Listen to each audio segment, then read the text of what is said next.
সয়াবিনের একঘেয়েমি রেসিপি খেতে ভালো না লাগলে অন্তত একবার হলেও সয়াবিনের এই রেসিপিটা বানিয়ে ফেলুন। সত্যি ভীষণ টেস্টি একটা রেসিপি, ভাতের সঙ্গে খেতে খুবই ভালো লাগে।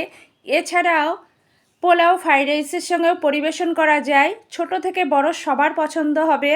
খুব কম সময়ে কয়েকটা মাত্র উপকরণেই বানানো যায়। ভীষণ টেস্টি একটা রেসিপি। এই রেসিপিটা ভাতের সঙ্গে থাকলে আর কিছুই লাগবে না। নমস্কার, আপনাদের সবাইকে আমার চ্যানেলে স্বাগত জানাচ্ছি। আমি আজকে আপনাদের সঙ্গে শেয়ার করব সয়াবিনের রেসিপি, ভীষণ টেস্টি রেসিপি।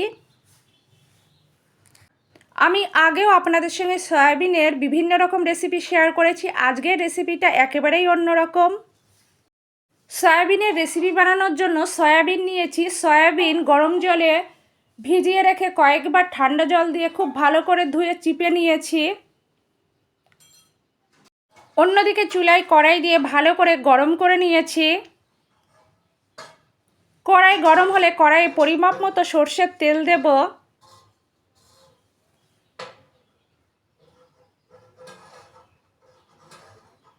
সর্ষের তেল খুব ভালো করে গরম করে নেব।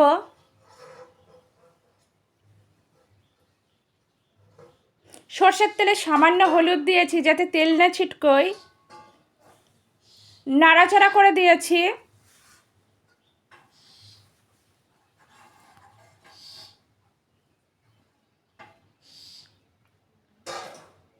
সর্ষের তেল গরম হয়ে গেছে, সয়াবিনগুলো দিয়ে দেব। নাড়াচাড়া করে হালকা লালচে করে ভেজে নেব।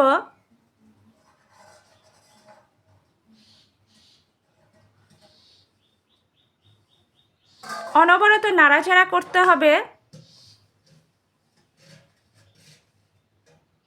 সামান্য নুন দিয়েছি ভাজার সময়।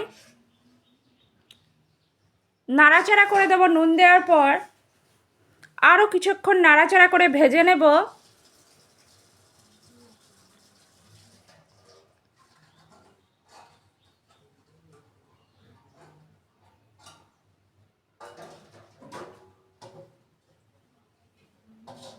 সয়াবিন ভাজা কমপ্লিট, তুলে রাখবো।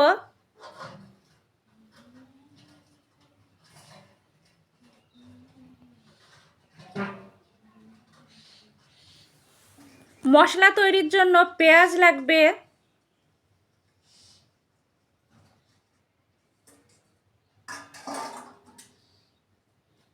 আদা, কাঁচা লঙ্কা,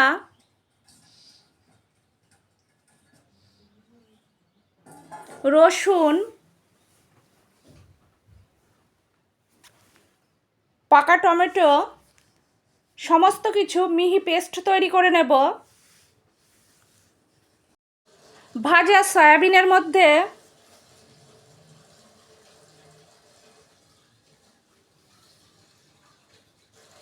মশলার পেস্ট দিয়ে দিয়েছি। এই মশলার মধ্যে আছে পেঁয়াজ, কাঁচা লঙ্কা, আদা, রসুন, টমেটো।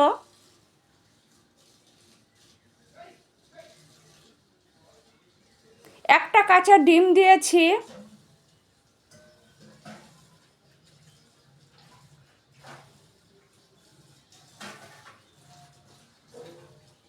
ফেটিয়ে রাখা টক দই দিয়েছি। সামান্য নুন দিয়েছি। হলুদ দিয়েছি। সমস্ত উপকরণ খুব ভালো করে মাখিয়ে নেব।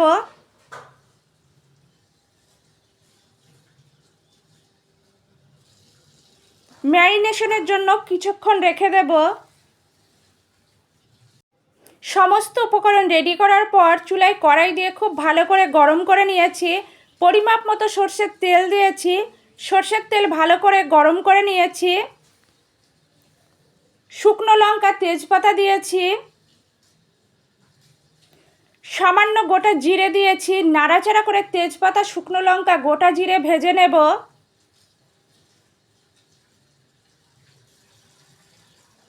ভাজার পর জিরে গুঁড়ো, ধনে গুঁড়ো, লঙ্কা গুঁড়ো, কাশ্মীরি লঙ্কা গুঁড়ো দিয়েছি। নাড়াচাড়া করে মশলা কষে নেব।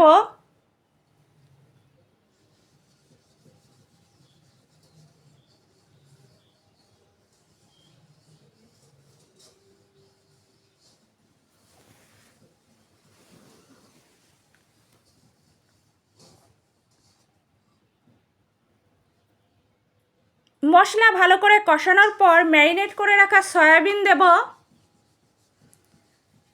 সয়াবিন দেওয়ার পর নাড়াচাড়া করে কষে নেব।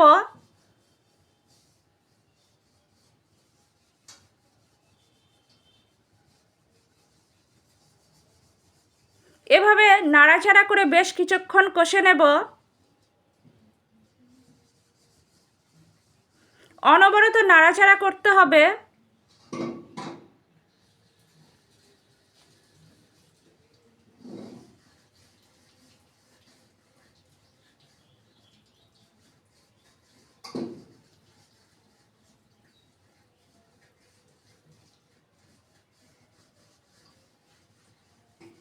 কষানো কমপ্লিট, পরিমাপ মতো জল দিয়েছি।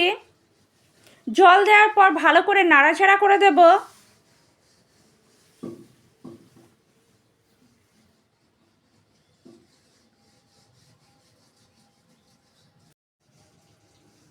স্বাদ অনুযায়ী নুন দেব, পরিমাপ মতো হলুদ। ভালো করে নাড়াচাড়া করে দেব।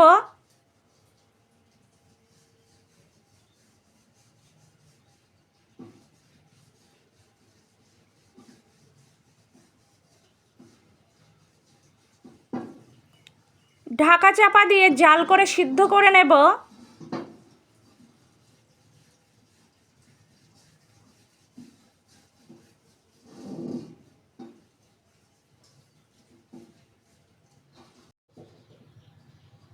রেসিপিটা প্রায় শেষের দিকে।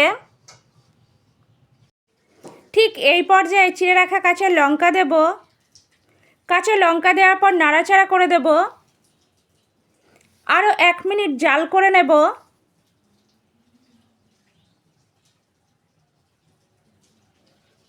ঠিক এই পর্যায়ে গুঁড়ো গরম মশলা দেব।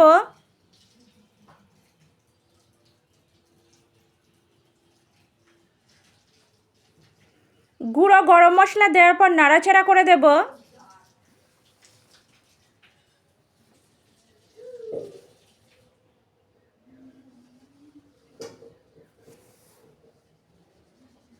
সবশেষে 1 চামচ ঘি দেব।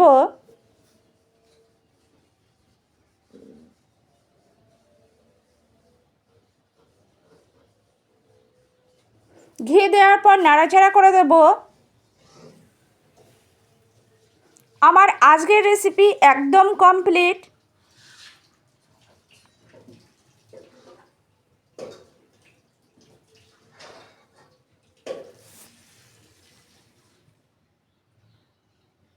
আমার আজকের রেসিপি ভীষণ টেস্টি রেসিপি সয়াবিন কারি পরিবেশনের জন্য একদম রেডি।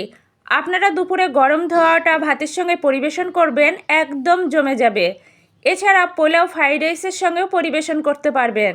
রেসিপিটা আমি ঠিক যেভাবে দেখিয়েছি আপনারা একইভাবে বানাবেন, একদম পারফেক্ট হবে।